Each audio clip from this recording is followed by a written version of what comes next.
Good evening everybody and welcome to ARL TV. I'm Alex Simpson and this is round 2 of the iRacing Road to Pro Grand Prix series coming to you from Watkins Glen Classic Boot. It's full commentary box this week. I'm joined by Dean Prescott, LJ Garnett and Marcus Caton. Hello fellas, how are you all doing? Good evening Alex, good to be here. Yeah, not so bad. Just before we jump into the track, have a little chat with you guys, let's just quickly see what our friends at iRacing have got to say about this great circuit.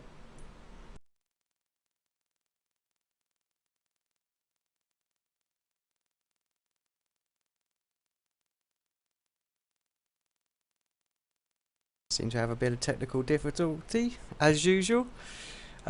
Marcus, over to you. Tell us a little bit about Watkins Glen, just while I get this spooled up, mate. Watkins Glen is a fantastic circuit, mainly medium and high-speed corners. You can say one slow-speed corner or so, but it's a fantastic track for some close racing. It's a very nice straight that you can say starts after turn 1. Nice run up through the S's and then all the way down the straight. It's a fantastic track in any car, basically, because it has everything. Lots of nice twisty corners and a lot of technical third sector, which, you know, is a real challenge for a lot of drivers, to say the least. Right, I should have it up and ready now. Thanks for that. And now over to those guys.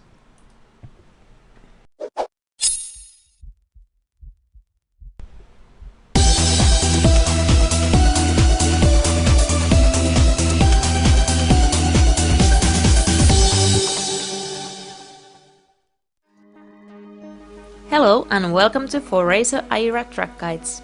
Today we are going to have a look at what can be considered a post-war birthplace of North American road racing. The track, of course, is Watkins Glen, or the Glen. Racing started at the Glen as early as 1948, but the original Grand Prix course was constructed in 1956. It was designed by Bill Millikan, who would later become known throughout the world for his works on race car dynamics. Like many post-war era tracks, the Glen has also gone through many changes, but its main character still remains. Fast corners with high banking allow the cars to maintain an average speed of 250 km per hour, which is very close to the average speeds of Monza. Due to the high speeds maintained through the track, a low downforce configuration will give the best result. However, high-speed grip shouldn't be sacrificed, so teams might experiment with stiffer suspension in order to maximize aerodynamic performance. There aren't that many hard braking areas or hairpins, so some mechanical grip can be sacrificed for better high-speed handling. Our driver for today is Daniel Lopez. Welcome to the show. Hi, Auli. So Daniel, how do you like this track? I think it's a very interesting track. Racing should be great here as there are very good chances to overtake always. Not to forget, I got my best result here in a World Champions Series race, so it's a place I like especially. And what do you think are the best places for overtaking? Best corners to overtake are probably turn 5, the carousel after the main straight, because draft is very good if you get close to the guy in turn 1, and also turn 8, which is the last of the boot. If you get close to the driver in front out of the toe, which is the previous turn, you will get a good run in this turn, and if you risk a bit in the braking. And now the lap itself. Right, sorry Daniel, gonna have to cut you off before you give us the guided lap tour. I'm sure he'll be on the circuit now. Just as the guys start to form up, Dean, can you just take us through the qualifying grid, please? I would love to, but my server's just taking forever to load up. Anybody else in there?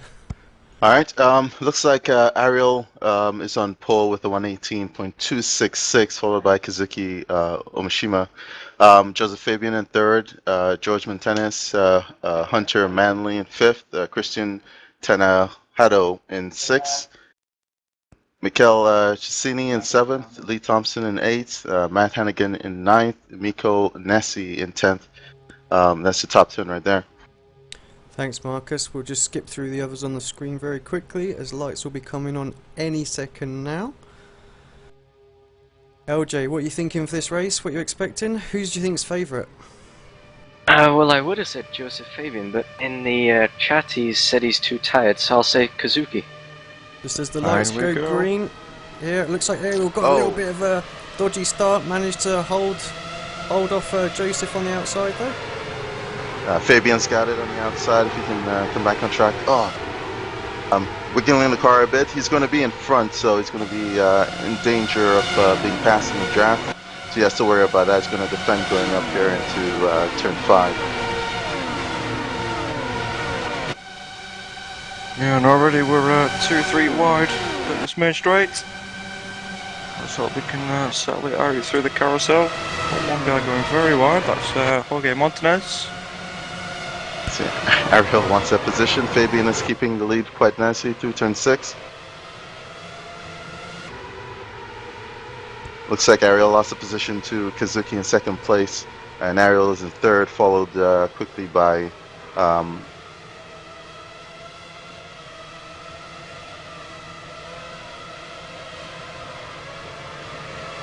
oh, that's Christian Tanahato.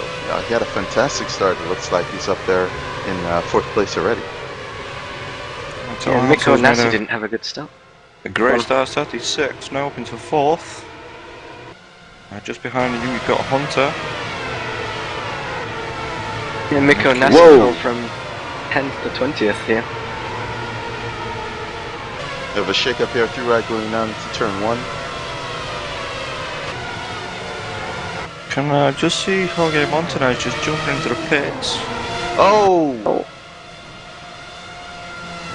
Big crash from Kazuki Kazuki there. I didn't quite see that. It's just I'm just going to quickly spool up a replay for you guys.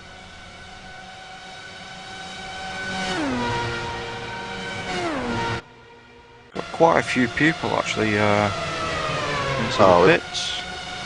Looks like it was contact with Tanahato coming out of turn 1. Kazuki was on the inside to the right, and Tanahato, made a little contact with this right rear.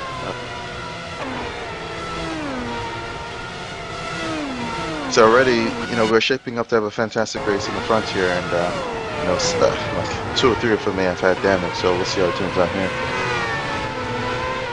Yeah, I'm not sure if it's just on me, but on Joseph's right side pod he has a bit of damage as well. So LJ, sorry mate, we didn't really get time to introduce you in here. You are Mr. Team Championship, looking after that. So you got a little watchful eye on the Team Constructors Championship this race. Who's looking good, and who are we expect to jump who in the championship? Well, at the minute I think Apex, your team's actually pulling far ahead. Unless more teams sign up, I can't really see many challenging, so... I didn't pay him to say that, I promise. I did. Yeah, you can pay me later.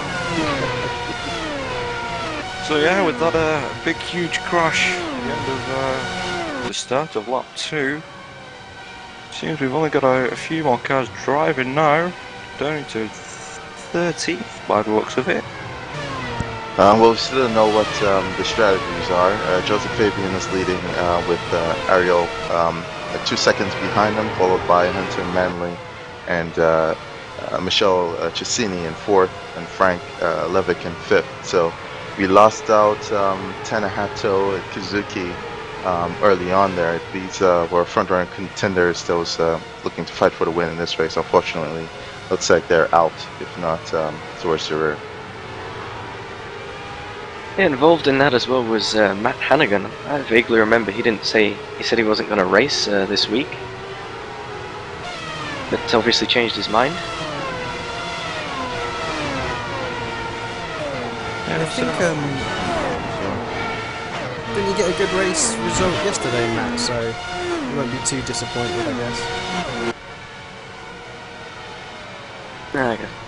We've seen a few different strategies this week come out, but most people seem to be pitting in from, well, it's quite a big window. I mean, lap 24, I think the earliest, all the way up to 32. So it could be very interesting to see how this race plays out. Absolutely. Ariel already looks like he may be lighter on fuel. He picked up a few tenths in Joseph Fabian that last lap. So we'll see how much he gains at the end of this lap again. But if Fabian is heavier, Ariel really needs to get up there and pass him and gap him before the pit stop to take full advantage of his strategy.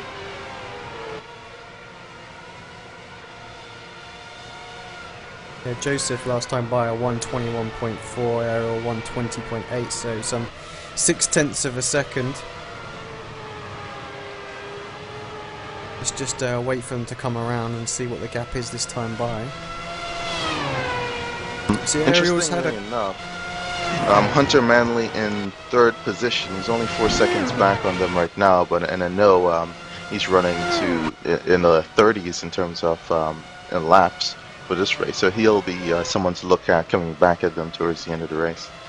Yeah, this time by nothing between them on the lap time, so both 21.0. Let's just have a little look further back and just see what else is going on.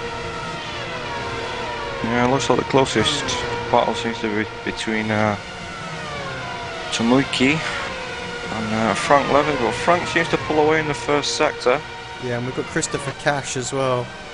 He looks like he's got a bit of a run. What's on Raphael? Wasn't able to stick it up the inside. Should get a good run through turn 5 here. There's not too many good passing positions going into the middle and last sector here. Yeah, I mean, really, your only real opportunity to pass is going into the carousel, but can be tricky. You can defend it either way, you know, as we know. So yeah, so a lot can happen. But I mean, everything else really is dependent on a driver making a mistake. Gives you the opportunity to get a run on them. So yeah, since Christopher had that little look, he's fallen back a little bit there, going into the clutches of Miko.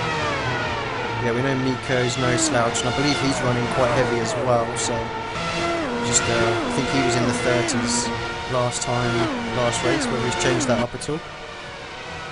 I know Absolutely. a few of the guys like to keep us guessing here. So Miko should have a good run coming out of turn 1 here. Going up through the S's, he's very close. So he has a good run going down the straight here, so he should be able to stick it up the inside, but if Christopher defends, he's going to be on the outside, get a good run going into the carousel.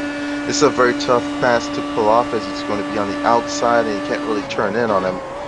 And it looks like Christopher, backed off just a little bit extra on the entry to not push the issue too much. It's early in the race. That was a smart move, and Miko is up to 10th position now. Yeah, maybe Christopher from that last race has learned from the contact that he had. Sounds like we just in got barrier. Yeah, Raphael. He was having a lot of looks on Lockie going down the straight, I think. That's unfortunate. Raphael, looks like he spun his tires coming out of turn 7 and put it into the wall, so damaged his suspension and he's just exited the circuit. Yeah, it's a few times he's done that this week. I was behind him for yesterday and he did it on the exit of the boot, the hopper left-hander.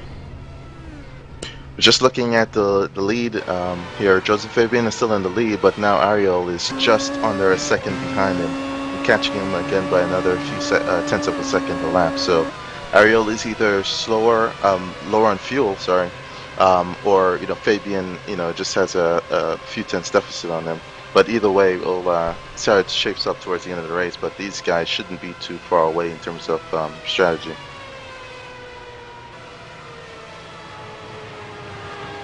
I've not seen much of Ariel this week recently. A few races that he has been in, I think he's been caught up in some kind of contact, so had to retire. This looks like his best one so far. Definitely keeping Joseph in his sights. Looks like he might be a little bit closer this time by. We'll see once they cross the line what the gap is.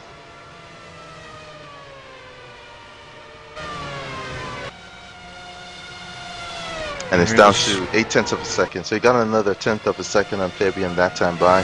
It's not a big jump, would suggest that they are close on fuel, and Ariel just has the pace at the moment. With that said, Hunter Manley in 3rd position. He's still, just 4 seconds or so back from the leader. So his pace is very comparable to Fabian's. And I think we already know that he's running relatively long. into this race, into the 30s. So we'll see how this turns out. We've got a move coming down the back straight between Frank Levick and Timuki. Timuki's got it done. Nice move. Miko's trying one on Emil as well. Yeah, no, Yeah, Miko just went around the outside. Around the outside, so that's his favourite spot to get past. Looks like it. Looks like he has the pace, so he can get up to Frank and the others in probably a few laps if he keeps this pace up. And just looking in the background, I can see Liam Williams. Definitely one of his favourite tracks is Watkins Glen. So I expect him to be catching up pretty soon.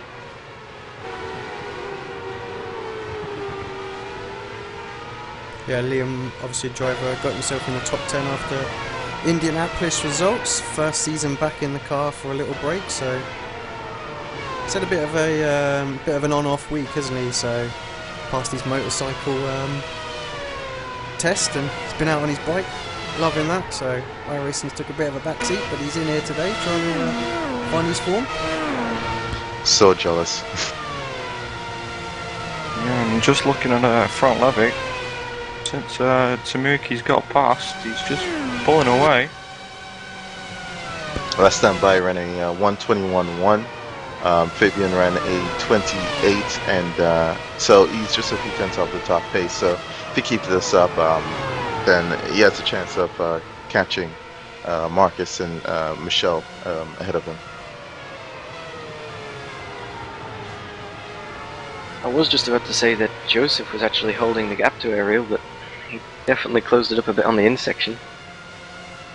Yes, they're very close, so they're gaining and losing throughout the lap, but ultimately it's down to like a tenth or two. So they must be very close on fuel, because if Ariel or Fabian light on fuel, they'll be gaining or losing 2 to 3 tenths per lap alone. So 1/10 per lap at the moment. It looks like they're very close on fuel, and Ariel is just winding Fabian up.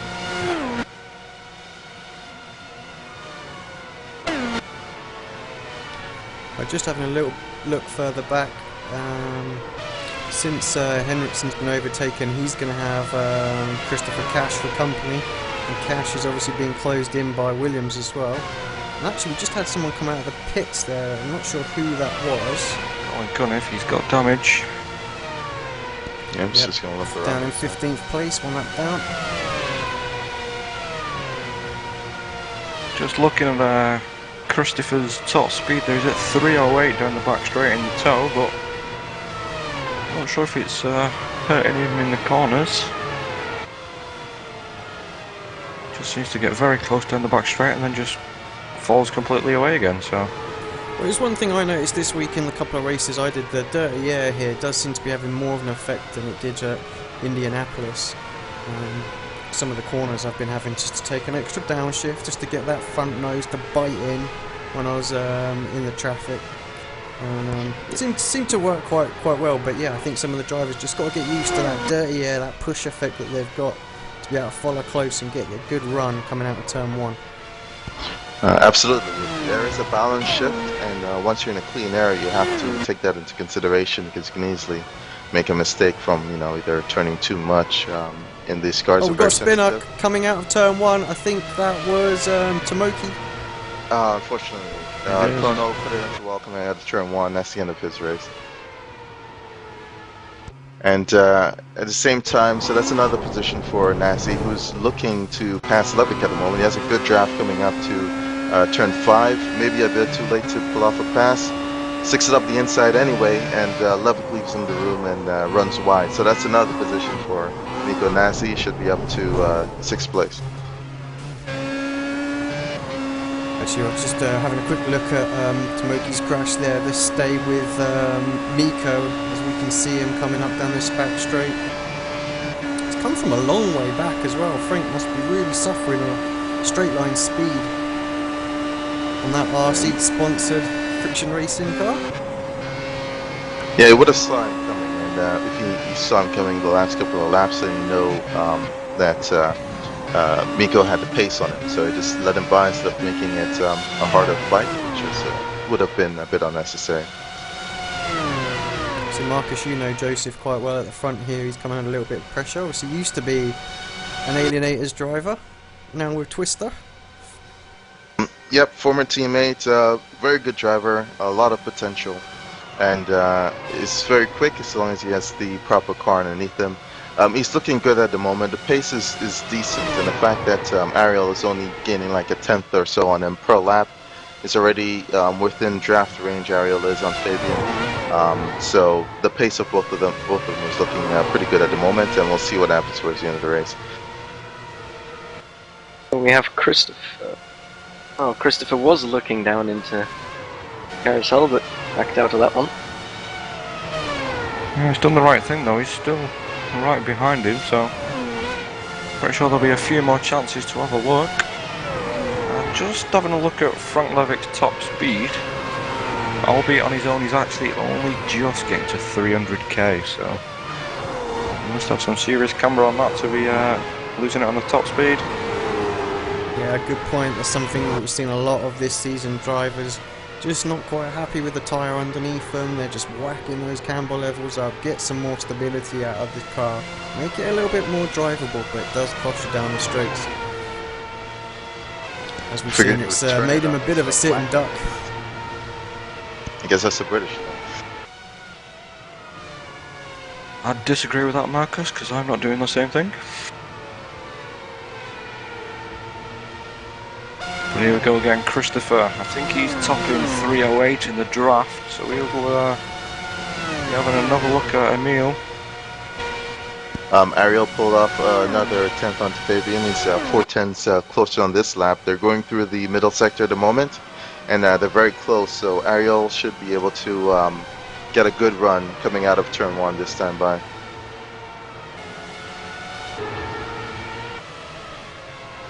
Yeah, Joseph's just running a little bit wide. Wheel on the grass. Let's jump on board with Ariel.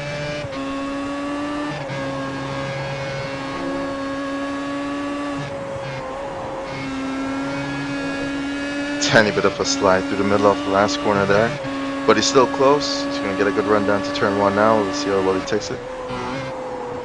Spot on the apex, good run off. Fabian ran a little bit wider than him. He's in the draft going up through the S's, so he'll be gaining a 10th, 2 tenths down the straight alone easily. This time by, he doesn't look like he's going to be close enough to do anything about it, but he's going to gain a few tenths on Fabian, and as long as he can stay close through the middle and the last sector, then he should be closer for a good run next time by. Yeah, topped out at 310 down the back straight, Ariel. Just needs to be that little bit closer so he can get the run. Looking a bit further back, it seems Christopher has the speed this time, and he's going to make the move on Emil, albeit around the outside though. You say that, but he's hanging in there, Emil. Christopher's on the outside, he got a nose in going into turn 6, so he has the inside now. Ooh, very close driving. Emil around the outside. Fantastic move there. How he kept all of that position is beyond me. Yeah, Christopher left them more than enough room, stayed on the inside, so nice clean racing there from these two. So Emil keeps 8th position, but they're still very close together, so Emil and Christopher should be very close going down the front straight now, next time by. And Liam Williams still lurking in the background. Maybe seeing these two battle, thinking, oh, I can get a bit closer. Have to do a lot more fighting for him to get up there. Well, if it becomes a 3-way battle, we've seen a few 3-wide moments in previous races, so could get interesting. Yourself was included in one, just about. It's unfortunate Kazuki, was wrecked out of this race early. He has a fantastic pace, and he would have been up there fighting Ariel and Fabian for the win easily. He kicked my ass in the last race, of course, so at least I can attest to his speed. by kicked you mean by 0.3 of a second. So. At the line, it was closer than that. But I'm looking at Michelle Cecchini and Marcus Dorr going through the last few corners now, only a few tenths of a second apart. Yeah, again, Marcus has not had the greatest of luck. Seen him in the pits a few times in previous races. Well, it's called a pit stop. But... With damage, Marcus, with damage. Roger. It looks like Storr ran a little bit wide into turn 1, so he lost a few tenths there. So he's not going to be close enough to Cecchini ahead to do anything going into turn 5. So we just have to get things together and make up time back on Cecchini again in these next few laps.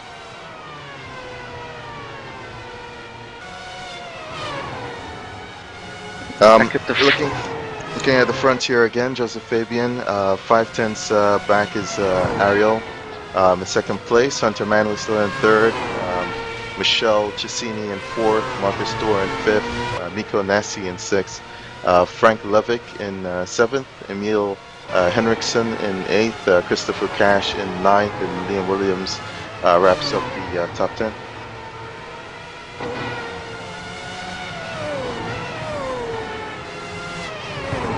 Looking at Joseph Fabian here coming out of the last corner, he made a bit of a mistake going into turn 10. So Ariel has a good run on him going into turn 1, but not close enough to take the position. He's going to be much closer than he has been for a couple of laps now, so he's going to have a fantastic run going through the S's, going up the front straight here, so he's going to be very close to Fabian.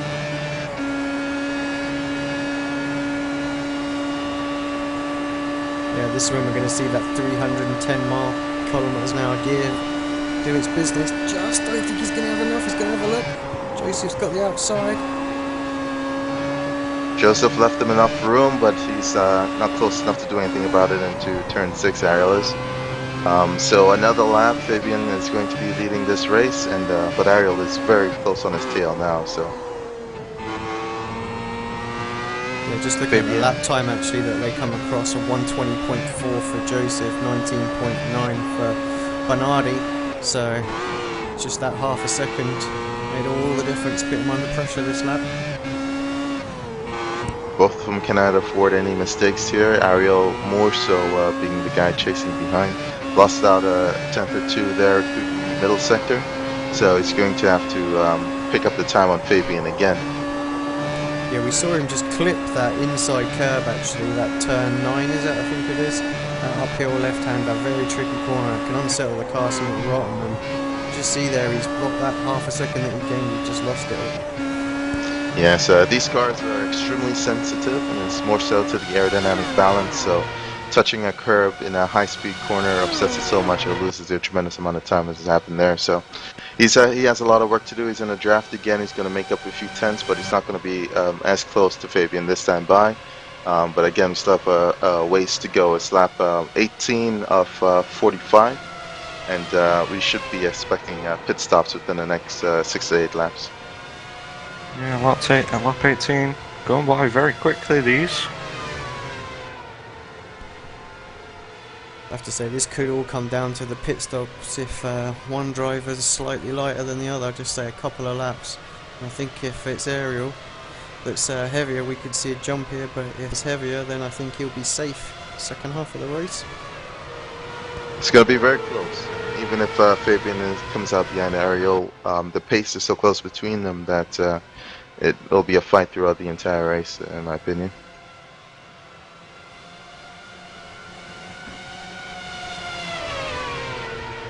No matter what you say, Watkins Glen, always a great track for the Grand Prix series. Always puts on a good race each season. Amazing fun.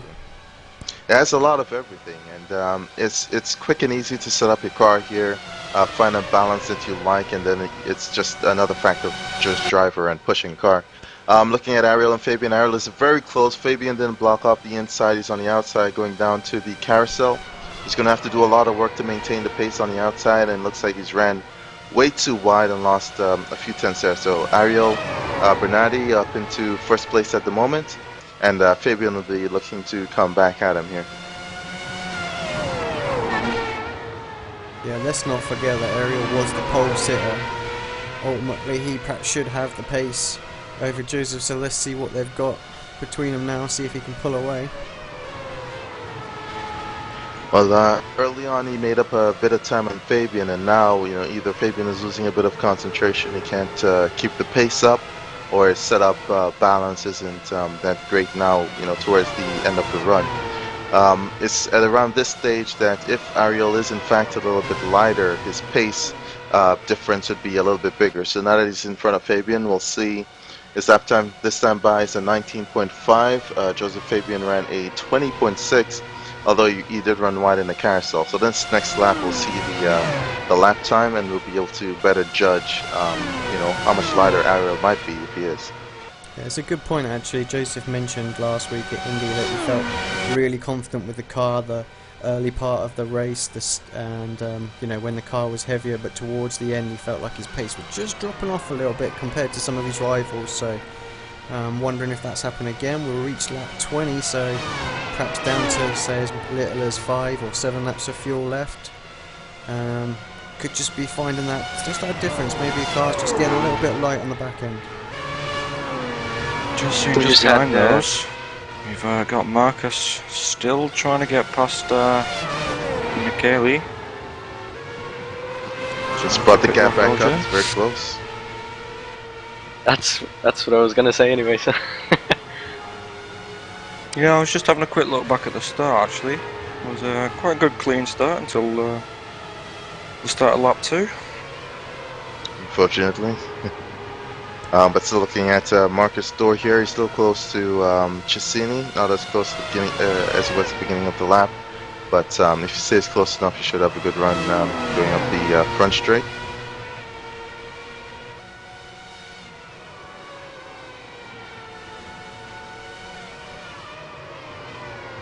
It's always that last turn. That's probably the hardest corner on the circuit to stay close in this dirt. Yeah, you know, no braking, nothing like that. Just lift, downshift, and just go the whole way through. And it's just don't off push.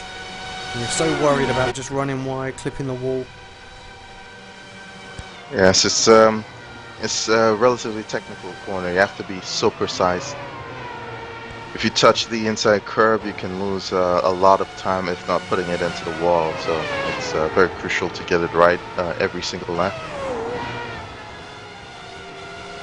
Further back, we've still got this battle raging on between Christopher and Emil. Seems like they've also caught up to the back of Frank Levick. Yeah, that's going to make Christopher's job even harder, because Emil's now going to have the slipstream ahead of him as well. Yeah, just have a look, Emil topping out 305 in the draft. Just running a little bit wide there into turn 7. Surely Frank would have the advantage on the infield rather than backfield, but no, he seems to be getting pulled in.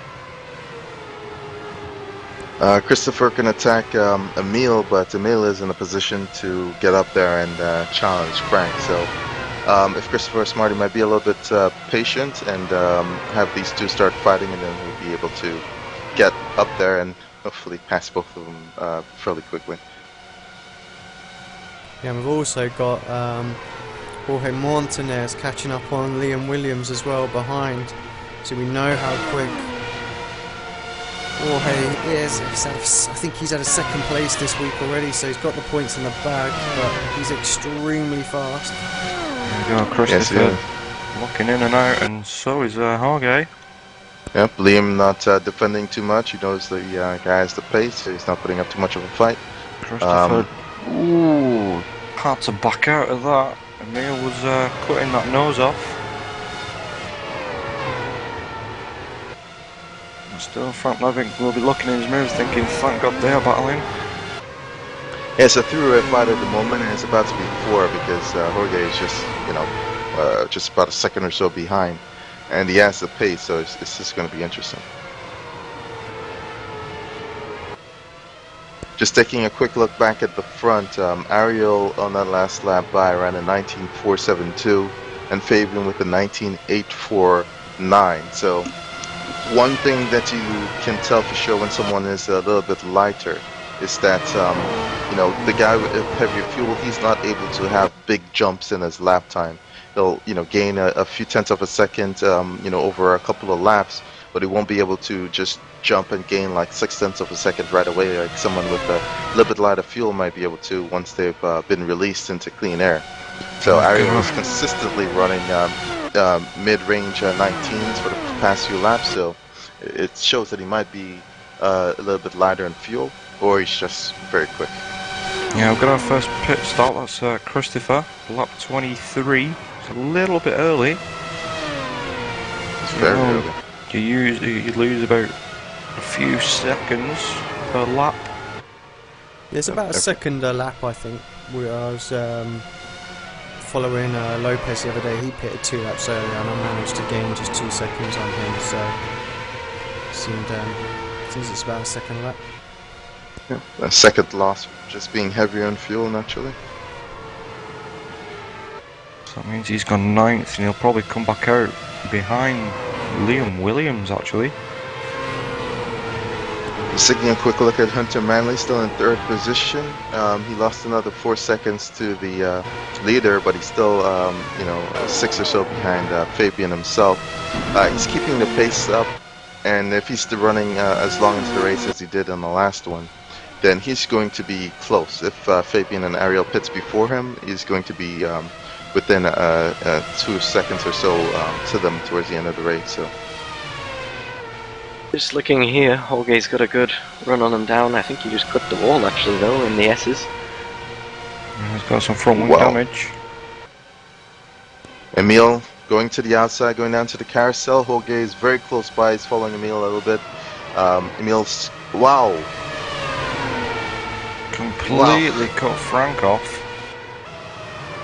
And Frank is so shocked he let Jorge by. So that was extremely close. I mean, these guys are going very quickly in this car, and to basically cut in on the inside, he didn't run the wide line into turn 5. He just cut into the inside line there. So that was very risky from Emil, but he got the position. So I guess he's got the last lap. It doesn't look like that front wing damage is affecting Jorge much, but... Oh, and Liam Williams in the background just losing the back there. He's got going again, no damage. Just a loss of time, that's pretty good. Recovery.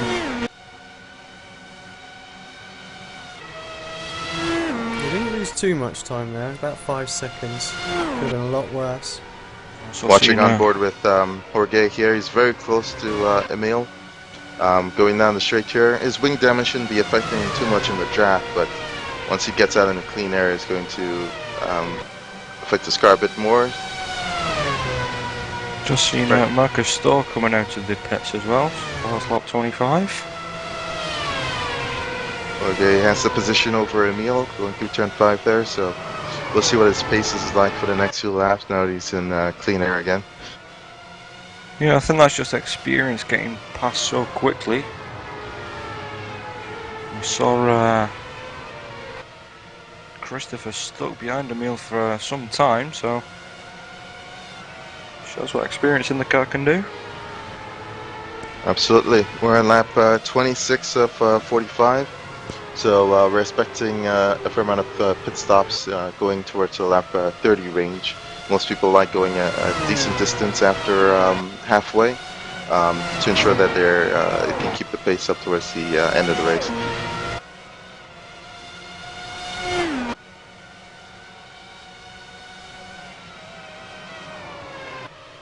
Lee is just coming up on some traffic, so Joseph caught up a little bit there. And they've lost him too much. Things have settled down a little bit now that we're waiting for pit stops to unfold to find out who's been running what and how it changes towards the end of the race. Hunter not being too far back behind Fabian and Ariel, I think is pretty good, but this depends on whether or not Fabian and Ariel pits sooner, and whether or not Ariel as well is lighter on fuel than Fabian himself. Oh, very wide from Fabian there. Just very well to keep the back end. It's one thing with that first corner, everybody jumps over that outside curb and uses that runoff area, but you just catch it wrong, your car can just get a little bit airborne when it lands, and if it skids a little bit, can half wake you up a bit quick. Joseph on his toes there though, caught it well. I'm surprised Fabian has gained time on Ariel again. Once Ariel got past, he was able to pull upwards towards nearly 2 seconds of a gap. Now it's just under a second, so it's either Fabian has realized he's been running the wrong line for a few laps, losing time, or Ariel has been making a bunch of mistakes. I think the lap traffic helped that a bit. I think Ariel got a bit held up and Joseph jumped on that, so... Let's see how He's he just getting deals with past. traffic ahead.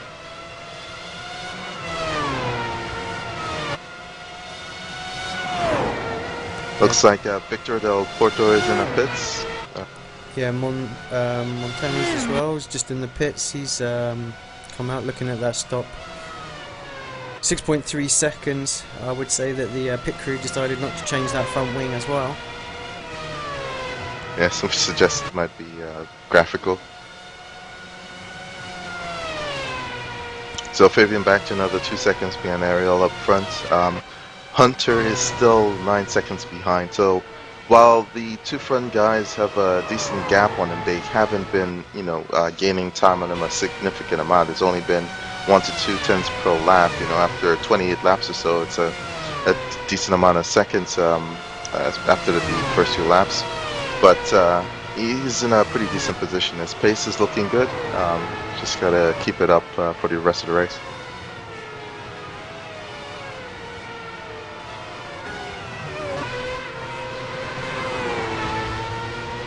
Yeah, things starting to spread out a little bit now.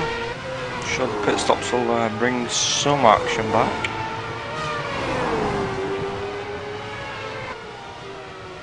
Ariel's just coming right now to the start finish. Lap 28. Stays out one more for 29.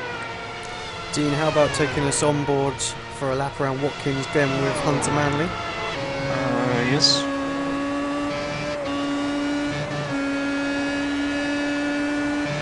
Here we go, coming into turn 1. Using the 100-meter board, just clipping the inside curb. With the outside, and watch the grass. And flat out here all the way completely.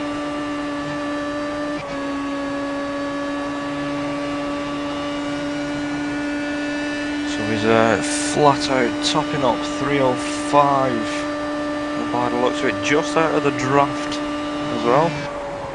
Drops it down 1, maybe 2 gears, and now he's back flat.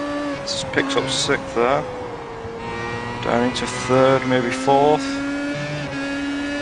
And again, this is very tricky. Try and keep a tight line. Better to get the exit rather than the entry. And see how much time he picked up on Carlos. Again, there's some dust on the left hand side just on the track. That's where I tend to use my braking point. And again on the right hand side, more dust. Keep it in tight, don't let it wash out. Tyres trying to get away from you there. Again, flat out here, a lot of concentration and commitment around there. Drop it down a gear, maybe 2. For the final corner, and oh, there you go. The slap traffic is holding him up for a fair amount here. Should have let him by a long time ago. And he's still in front of him here coming out of turn 1. Should be able to draft him and get past the slap traffic here, but that lost him easily a second or so to the top guys, so that's unfortunate. Yeah, he's topping 305 just in that draft, so... Whoa, development here. It looks like Fabian and Ariel both pitted on the same lap 30 there, while we were on board with Hunter. They pitted at the same time and now they exited the pit, still just over a second gap in between them. Yeah, Bernardi actually had a quicker stop. Pit crew 4.2 seconds opposed to Joseph 5.6, so it actually looks like Joseph caught up just a fraction if anything, so perhaps just a little bit more committed into getting into that pit lane as quickly as possible. Absolutely, and now he'll know as well that both of them are on the same fuel, so he'll realize that the pace difference towards the end of the first stint was all him. So he'll make any adjustments necessary to his line and just push to catch Ariel now towards the end of the race here. Yeah, and in comes Hunter, lap 30.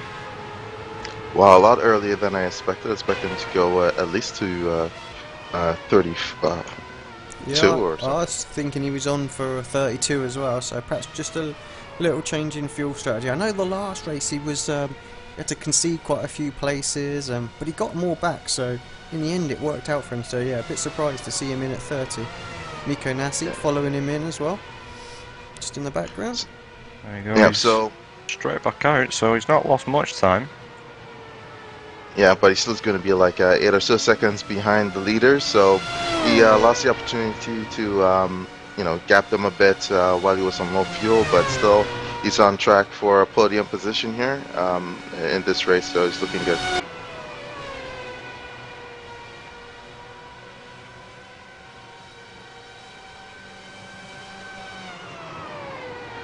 Looks like Emil is in the pits coming out right now, as well as Frank Levick. And Montanez is just going around turn 1. Yeah, Williams, Just after his behind mistakes, Emil. just coming down to turn 1 as well, so he's perhaps closed a little bit up, but going to be hard from him for here. Oh, Montanez on Emil, going down the straight here. Jorge has a pretty good run on the outside. Yeah, but Emil's coming back at him. So I think it's the third time we've seen Jorge pass on the outside there. No one has been aggressive enough to keep the speed up on the inside, so he's got the position and he's going to push ahead and try to I said Marcus Torres ahead. I don't think he's pitted yet. Marcus has pitted quite a bit earlier. Yeah, lap 25 I think it was. Oh, then he has a good gap on Montanez. Yes, Miko's just behind him actually, Marcus as well, so that race could well escalate a little bit later on. Possibly. So it looks like George is up to 7th position. So it's a decent gap from him back from Miko. So Adele will be able to make up that gap towards the end of the race, but he can only keep on pushing and see what happens ahead. Just to demonstrate what it's like pitting very early, we saw Christopher coming in lap 24. Liam Williams coming lap 29. He's ahead by 6 seconds. And Liam, we know, had that little spin as well, so Christopher definitely dropping off the pace from dropping into the pits early. Yep, strategy can be very crucial. All depends on a lot of different factors, of course, and at the moment it's mainly how much you can keep the pace up with the tires in a long stint. So if you had more tire wear, then it would have been a very different story. Be racing to the delta and the effective range of the tires itself. But we'll see what happens with the new Time Model 5 next week. Yeah, I think everybody's kind of anticipating that. I think we'll see maybe some new faces in the car as well. If it's everything everyone's hoping for. Could be a bit of a game changer in the series. Absolutely. On the technical side, I suspect the mechanical balance of the car might take a bit more priority on this new tire model, and that the balance will be more crucial. But only time will tell, but to be sure as I'll be able to slide it around a bit in some slow speed corners.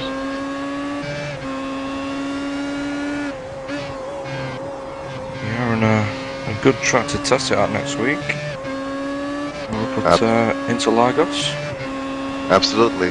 Alright, starting lap 34 of 45. Joseph Fabian is 2.3 behind Ariel Bernardi. Both of them pitted on the same lap, but Fabian has run very wide into turn 1. They're losing even more time. So it looks like Ariel is on track to get the victory here. Fabian just a little bit unable to keep the pace up to trouble Ariel for the victory. But there's still a number of laps to go, and Fabian can still possibly pull something out of the bag here. I guess the important thing for Joseph really is the points. Obviously he's had some reasonable points so far this week, but this will certainly be an improvement, and ultimately that's what he's after. Ariel, he's not really fighting in the championship. Obviously he's going to get awarded a pro license based on his finishing position last season, so yeah, he's top of the Class A guys at the moment. That's who we're really interested in, so as long as he's beating all of his Class A rivals, that's all that matters for Joseph, so you can still consider this a job well done, I think. Absolutely. So mistake free for the last bit of the race and get his points. Yeah.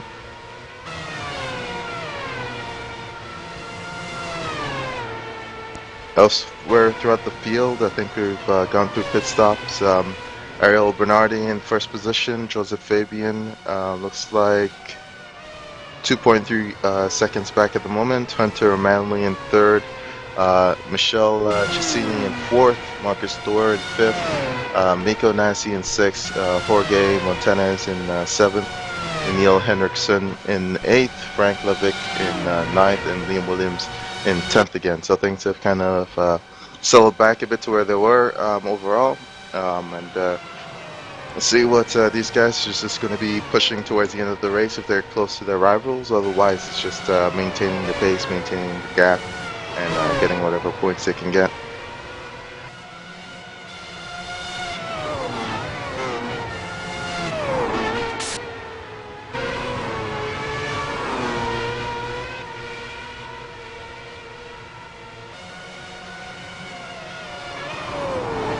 The leaders are in some traffic again here. Looks like this time it's Victor.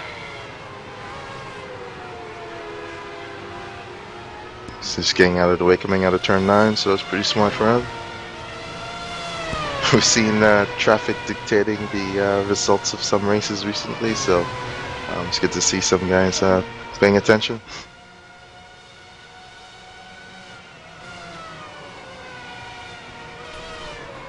Just having a look at the fastest laps. Oh, Joseph just taking a hole over the grass, and seemed like it unsettled the car there. But yeah, fastest laps pretty much as you would expect it. With Ariel up front, Joseph second, Hunter third, and we've got Jorge who's in seventh, which is the next quickest, and then Michele as well in that. Nico Nazi. So yeah, pretty even. Yep, it looks like Miko Nazi might be the one that is catching anyone. He might be able to get up to Marcus Thor before this race is over. It's just over 2 seconds back, but he's made up a few tenths on that last lap. So we'll see what happens in the next few laps and if whether or not he can get up there.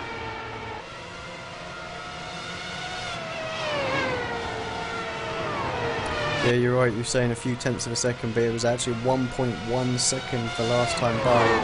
Gap's down to 1.4 seconds. So it's coming out on a rate of knots. That might have been due to some traffic, but let's keep an eye on this one.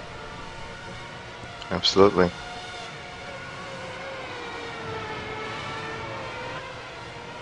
I have to say the race turned out somewhat different to what I expected. That turn 2 incident that caught a few people out.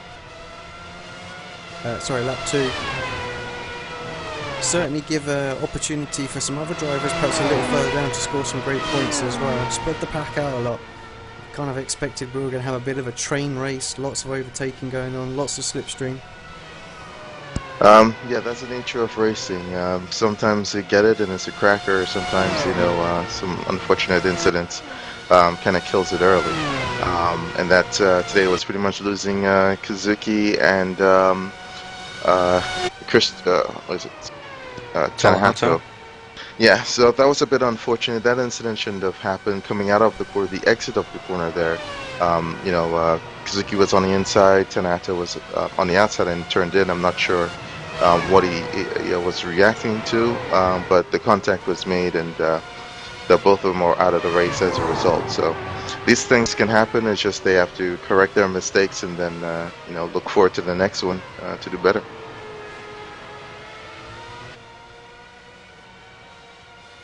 indeed, and it looks like Miko's trying his best to close down Marcus, but Marcus last lap responded. Let's see what he can do this lap round. Well, Jay, you've been sitting in the wings for a couple of seasons. Whereabouts would you see yourself in this kind of race? Oh, probably caught up in that turn 2 crash. Pace-wise, I'm not too sure. I haven't done any real testing, but If you visualize yourself crashing, I think you'll crash. Anyway. yeah, it's my luck that. Yeah, and Marcus, that last lap round again, quicker than Miko. It's by a tenth of a second, so yeah, Marcus saw the gap close down a bit, and he's pushing as much as he can to maintain it.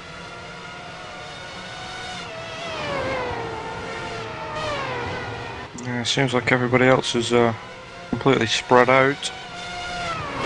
Williams still sitting nicely in 10th. Don't know if one of you guys want to take us through the standings. I will, but I might mess up some names, so bear with me. We have Ariel, Eduardo Bernardi in first. Joseph Fabian, he actually gained a tenth on that last lap, he's now 2.2 behind. Then we've got a 13-second gap from Ariel, and that's Hunter in third. Then Michelle Cesini. Then Marcus Stohr. Then Miko Nassi. Then Jorge Montanez. Then we have Emil Henriksen in 8th, Frank Levick in 9th, and Liam Williams in 10th. And of course, Christopher Cash in 11th, Victor Del Porto in 12th, and Carlos Passos in 13th, and Colin Cunniff in 14th. I think that's pretty much all our runners. Everybody else is retired from the race. We started with 22 guys, and we have about 14 running at the moment. Yeah, another big split as well. I mean, not quite seen 3 splits at all this season, so that's yet to come, and that's where the real big points are up for grabs. Absolutely. I suspect you might see some big splits at Interlagos. Depending on how well received the update is to the tire model. An interesting fact now is Joseph just put the gap down to 1.9. He just lapped a 19.2, whereas Ariel's still on 19.5 here, so... Nice. We're on lap 40 or 45, so he has a good 6 laps to go. 5 bit, well... That's terrible math. So he still has a decent amount of laps to go if he wants to get up there, but he's really going to have to push to make up a deficit of over a second in just 3 to 4 laps. Also, Miko's pushed that last lap round. He's caught up to Marcus that last lap. 120.2 for Marcus, 119.7 for Miko. So Miko's definitely running back in. Yeah, Marcus makes a little mistake there as well. Miko's going to get a run up the inside. Oh, last of the late back there. breakers. That was pretty brave. He's got the position, so a successful center move right there. He's going to defend going into turn 8, and he's got the position. Now let's see what Marcus can do now in the draft. Looks to be struggling a little bit. So he did a little bit of a slide coming into the boot. Maybe he was using up his tires a little bit too much. Maybe overheated them that he started to slide around a bit. But already he's lost, over a second. It looks like to Miko ahead. So Miko looks to have the pace at the moment. Marcus is saying he's going to settle for 6th place. Could have had a good little battle between those two. See if Marcus can maybe pull something back on him. We are now on lap 41, coming around for lap 42. Ariel's pretty much dominated this race since he got past. Relatively, the pace has been close. I think the crucial part was towards the end of the first stint when Fabian was pretty much off pace and Ariel was on it. So Fabian had the potential to be on pace there, but for whatever reason, the balance shift in the setup wasn't able to. A little bit wide though. Fabian ran even wider, so he would have lost most of the time he had gained over the last few laps. So that's unfortunate. Looks like he's not going to be able to have enough to get Ariel. Yeah, just that too far back.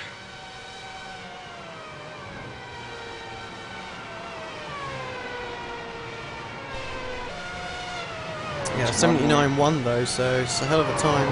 Ariel as well responding, 79.2. Yeah, Hunter's still sitting pretty in third. Quite the gap back to Michel. Yep, he's been running good pace all race. He's only been losing a few tenths per lap or two or so to the leaders. So if he had that from setup work or line work, he would have been up there with them easily. But it is what it is. He's only 14 seconds back after 41 laps here. So once he brings it home in third position, should be proud of himself with that one. Yeah, it looks like Christopher might just get that lap put on him. Lap 43 now for the leaders.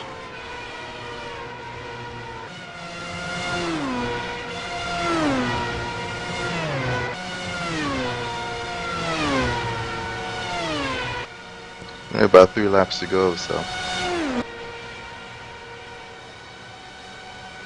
Well, I'm surprised. Fabian is 1.4 behind him, so it's either Ariel lost just as much time as he did last time by, but this is interesting. So we'll see how well Ariel can get by the lap car ahead, and hopefully go smoothly. But anything can happen here. But the gap is already pretty close. It's only 2.5 laps to go now. Yeah, Christopher looks like he's getting himself out of the way. Doesn't want any part of this battle. He does just pull in front of Joseph. Lets him go. Does compromise a bit on the exit though. A lot. Slowing down on the line on the exit corner there. That was unfortunate for Fabian. I've lost a few tenths, so we'll see the gap coming across the line here.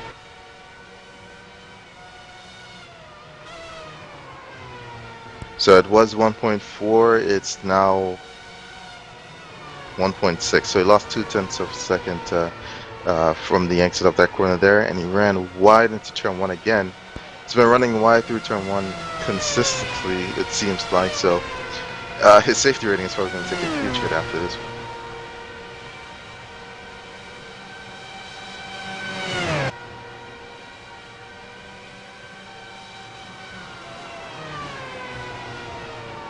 So there we go. I was about to say, not much more going on the track at the moment. We'll just stick with this battle, just to see if Joseph can get up towards him for this last lap.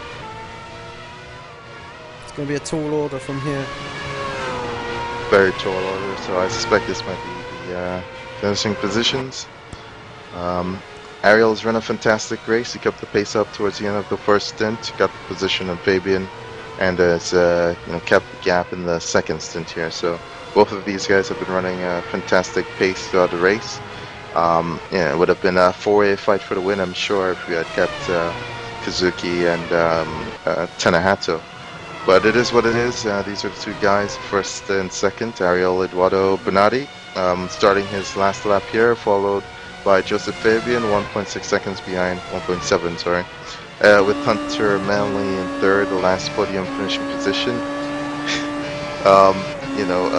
Fair distance back at the moment. Yeah, and that's the quickest lap of the race from Ariel, a 118.9. Very low on fuel at this point, so to be expected.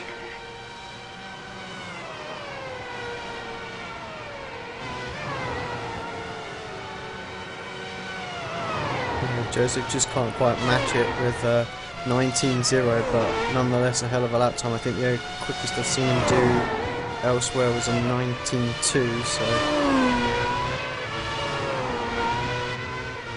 Alright, so Ariel Eduardo Bonatti, going into the last few corners here.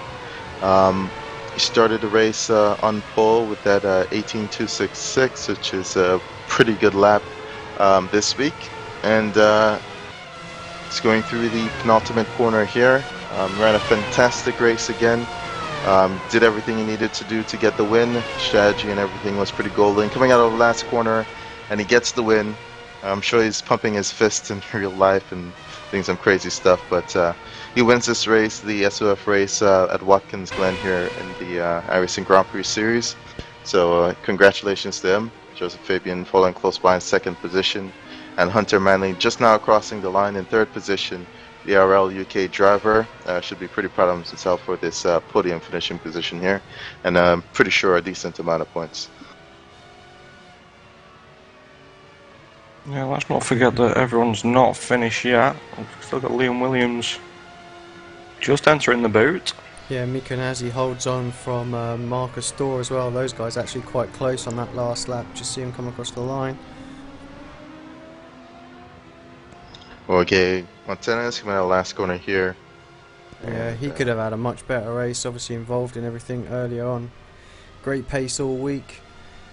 Just coming straight off the back of Indianapolis, you're saying how happy he was with his Indy setup here. That's Frank Levick as well. Yeah, Frank coming around the final corner. Frank actually pretty stoked with that race. 9th place, should pick up some decent points with that. Liam Williams, 10th place. No doubt, with limited running, he'll be delighted with that. I think that's just about everyone crossed the line. Absolutely. So a decent race overall. Unfortunately, we lost some guys early on, but still a good race. Congrats again to the podium finishers, and yep. Yeah, LJ, who would you give as your driver of the day today? Driver of the day, I would probably give it to Jorge. Did a lot of outside moves into the carousel, so quite impressive moves around there. Yeah, certainly wasn't necessarily like the best finisher and could have finished a lot higher off, but you know, he fought back well and yeah, brave around that outside carousel a lot of times. Marcus, and yourself? I would give it to Hunter Manley. He's kept the pace up. I'm surprised he didn't go as long into his first stint, but he kept the pace up fairly well to the leaders throughout the entire race. So even if there was more people racing, he would have been up there in the top 5. Fighting for position, and so he impressed me greatly with that. And no mistakes from him as well. He came home in third position. And Dean, what about yourself, mate? Yeah, I'd agree with Marcus actually. Hunter had a great race, and in fact he actually had some damage. I don't know if he picked that up. Front right, he had some damage along the right hand side of his car, so did well with that pace, and brought it home in third. Yeah, great result from him there. I didn't see anything on the stream. I was perhaps tried to have zoomed in a little bit and had a look, but yeah, great race from him. He'll be extremely happy with that. Hopefully we'll get him up for an interview or something like that in a bit. What I am going to do is go to a quick break, we'll come back, we're going to have a little review of the first couple of laps and see if anyone comes in for an interview.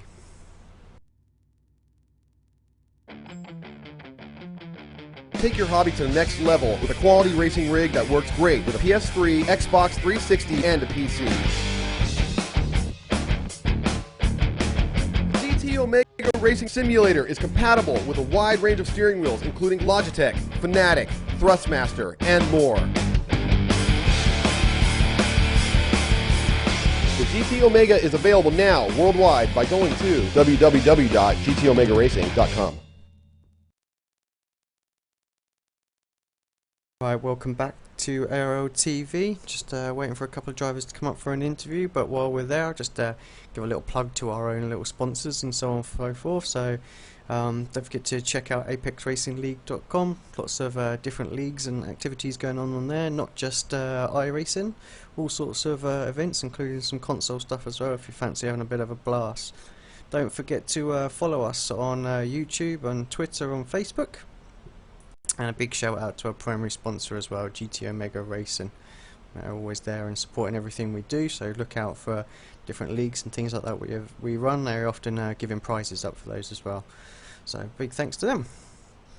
Right, no one's come up for an interview yet, but I'm just going to have a quick look at the start back. Just don't know if you guys have managed to spool it up and get it ready. What your opinion was of that? It was a pretty good start overall. You know, it's just on lap 2 we saw of that incident with Tanato and Kazuki. Otherwise, they got Fabian, I think, was the one that got a very good run coming out of turn 1 itself. A pretty fantastic start, I think, so starting third out of the outside of the leader already going into turn 1, so it's pretty good. Yeah, I think I mean, just having a quick look at it, Nico got a little bit sideways coming out of turn 1 as well. A few drivers had to check up there. So yeah, even looking at the replay here, you see it's a pretty fantastic run for them going down the straight, and it was all pretty clean. I mean, no major incidents really. Just trying to pick up actually on where Lee Thompson, he had a great race last time out, but where he got caught up in it, I'm thinking that's the second lap incident as well. So I think it was second lap incident. He was just going through as it all caught back up with him. So yeah, he was just behind McKaylee at the minute. Just having a look at the points, he wasn't too bad of a striker field, 3.727. Bernardi with the win got 2.36. Joseph got 2.24 and Hunter got 2.13. So that's some good points for Hunter. Yeah, Lee absolutely nowhere to go. And actually we didn't see it, but yeah, he got flung straight off the circuit as well. So all with that 3 wide it was going down into Main Straight, I think caused most of that. People not really knowing where to go or what to do. Yeah, so it looks like we lost a handful of cars in that turn 1 incident on the second lap there. Well, it doesn't look like we've got anyone coming in for an interview, which is not a problem at all. Just means we'll wrap the show up. But yeah, Marcus, what's your opinion on today's race? It was a pretty decent race. We were denied a fantastic race, but still it was pretty good. Looks like Fabian was available for an interview if you want to pull him up. Oh, yeah. Right, hi Joseph. Can you hear us live this time, or are you off the broadcast? I can't hear you. Same. Oh no, yeah, okay. Sadly. Well, it worked. The satellite delay was not a problem, so it's all good. Let's just jump to you and just tell us a little bit about your race.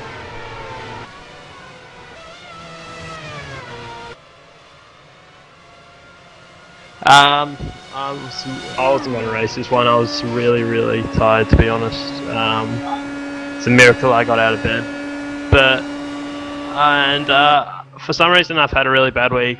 It's probably a little bit worse week at Watkins in about a year. So I got a decent start, a lot of wheel spin, but everyone else got just the same. So managed to get a lead.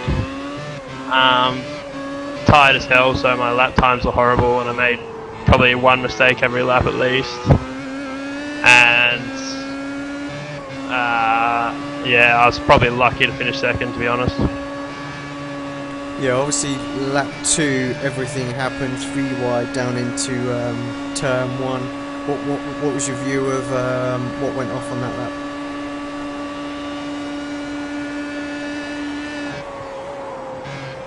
Well, I have a problem with my setup. I had 2 major problems. One was into the carousel, which you might have seen. I missed the apex by about 5 meters for the first half of the race every lap.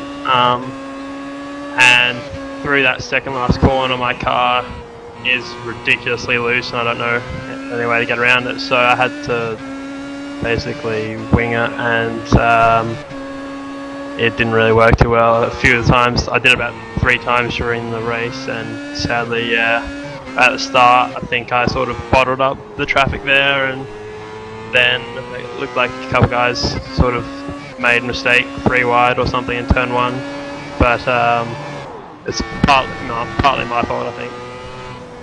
Alright, Fabian, we were watching your pace towards the end of the first stint. You know, it dropped off a fair amount compared to Ariel.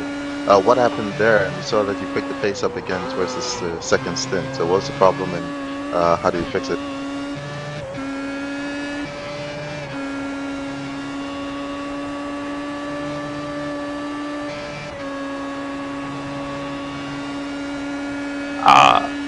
I'm just not very good. I don't know, I had the same problem last week at Indy. Alex would have seen in the race he had with me. I really went nowhere towards the end of the race. I don't really know.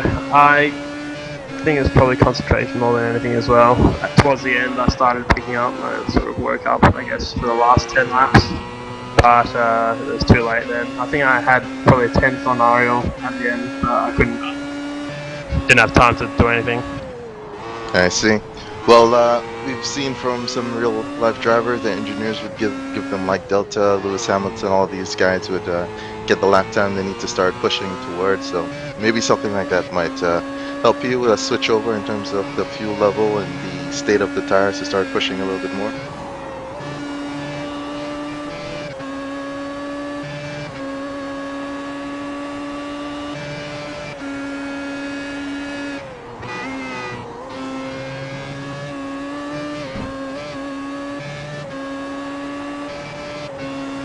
Yeah, maybe. It's always, I mean, I didn't get enough practice this week, so I didn't really know.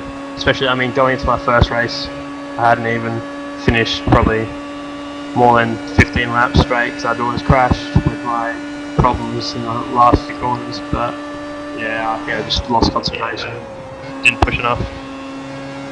We're on to Interlagos next week. We've got a big update coming as well. What's your thoughts on that? What are you hoping for? Are you looking forward to next week? What's the targets?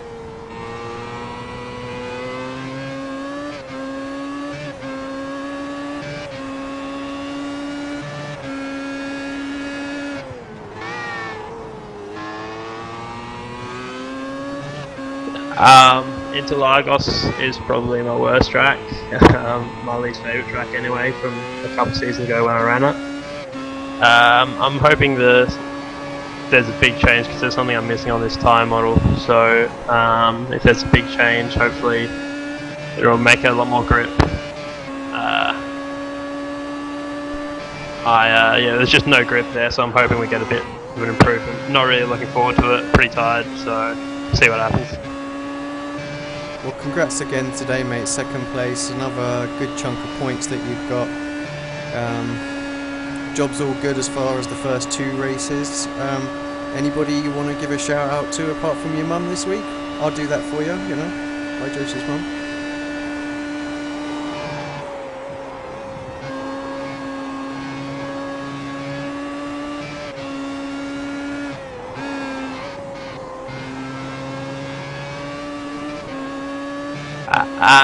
She's asleep now, but probably Marcus more than anything gave me a few tips, my old teammate, very wise old man. As well as I guess my team from last season, I was able to grab the DWC set, which with about an hour's work I was able to get it okay for this season, but yeah, that's about it I guess. Alright mate, thanks a lot. We'll let you go, get back to bed, and we'll see you next week for Interlagos.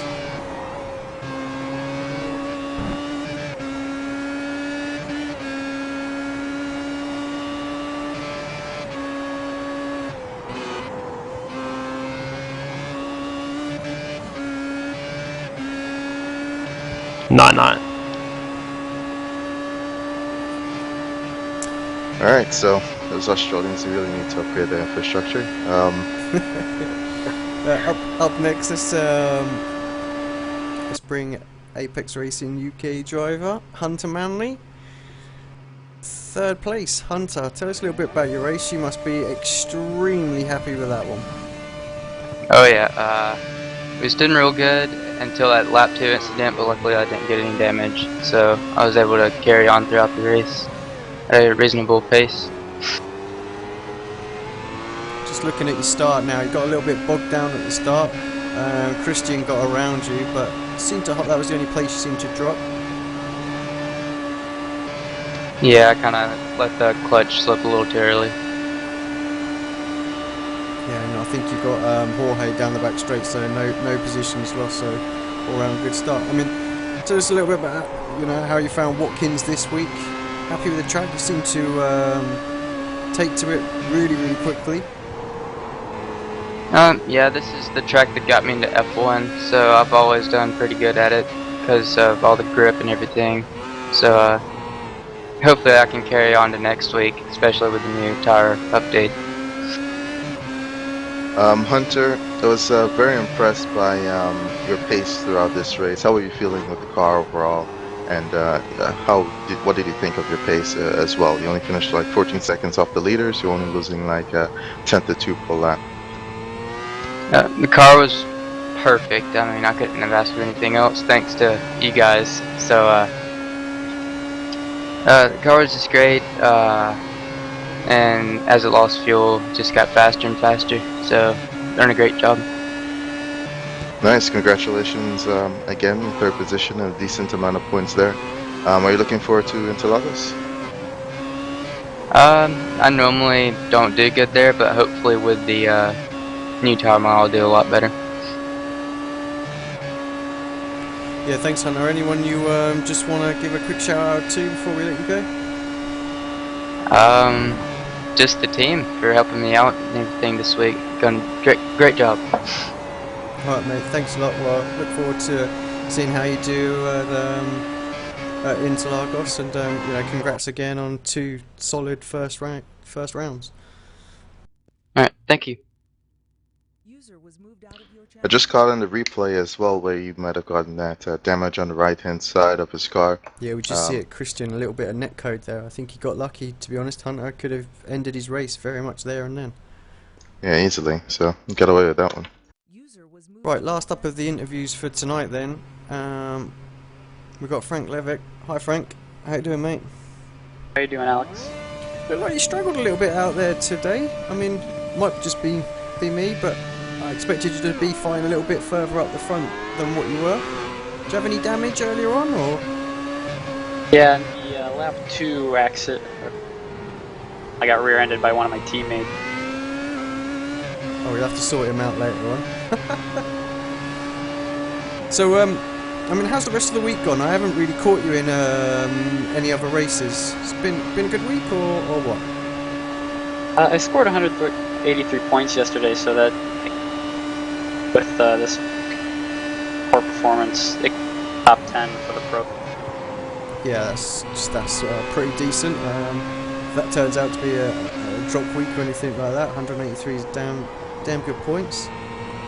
And we saw your teammate back in again as well, so Matt's back. So is the team up to sort of full operation now, all working together, ready for the new build next week? Yep, we have about 5 or 6 of us running now, besides Michelle. I don't know if you know any. Charlie, Colin. Yeah, I mean, I've not raced with, but I've been involved with the GP260 with Colin and Charlie before, so I know both those guys well. And hopefully we'll see Charlie build his iRacing up, actually get him in these top splits. Be nice to see him up there. And I think I saw Colin. I think he got damaged, did he, in this race? Was it Colin who hit you? Yeah, Colin hit me. Watching now, if you going uphill, he rear-ended me with that wall. Yeah, I mean, I think he did well just to survive that. Looking at it now, we literally just watched it on the replay. Can be a bit of luck, I think, when there's incidents like that, especially early on, because it just collects so many drivers.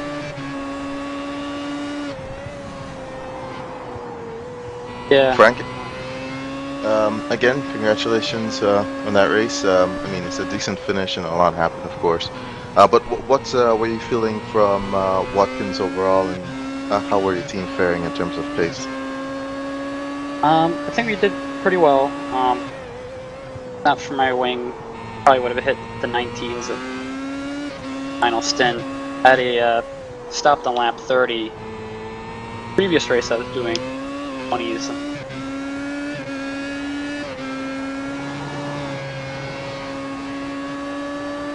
All right, so are you looking forward to Interlagos then? Looking to get further up the grid there at least? Yep, we'll see how the update goes too as well. Yes, it's going to be very interesting. How are you feeling about that? I mean, we have 2 cars with the Nissan Model 5 ready, so I assume you've driven those, and what do you think the F1 is going to be like with those tires? I actually haven't, so this will be my...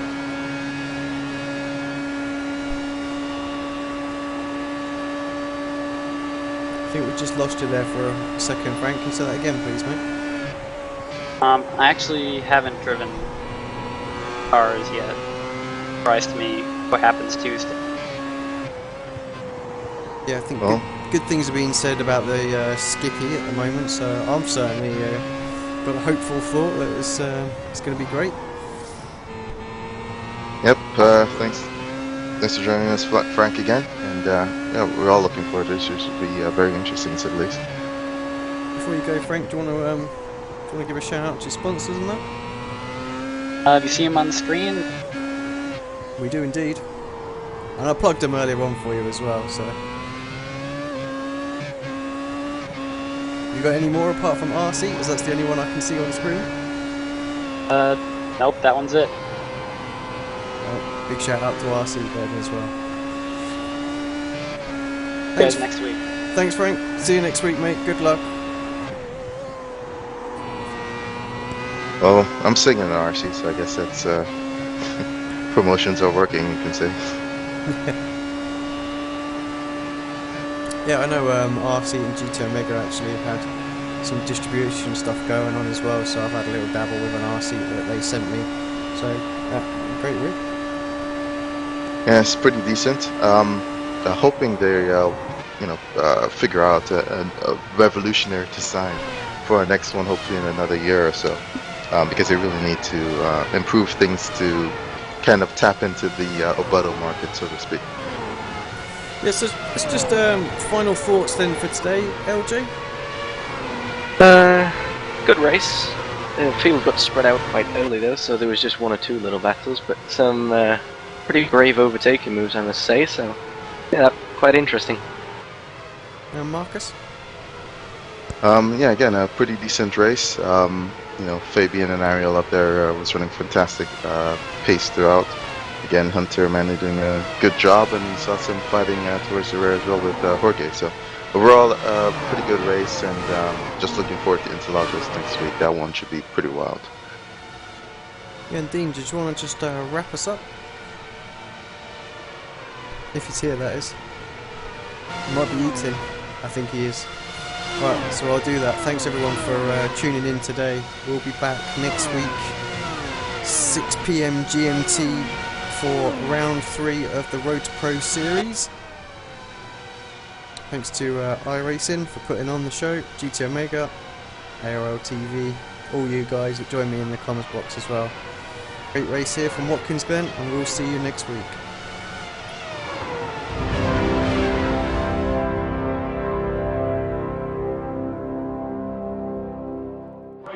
It's time for those most famous words in motorsports.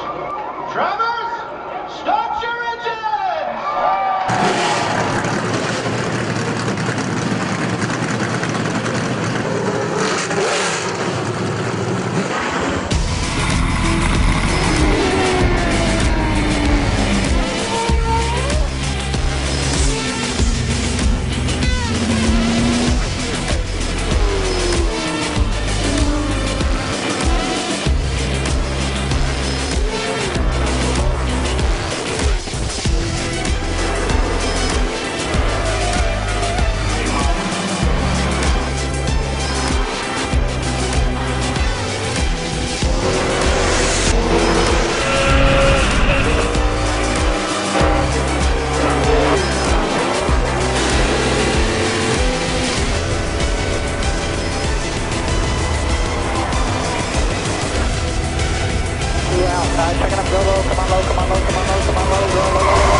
Michael Conti comes up at a corner number 4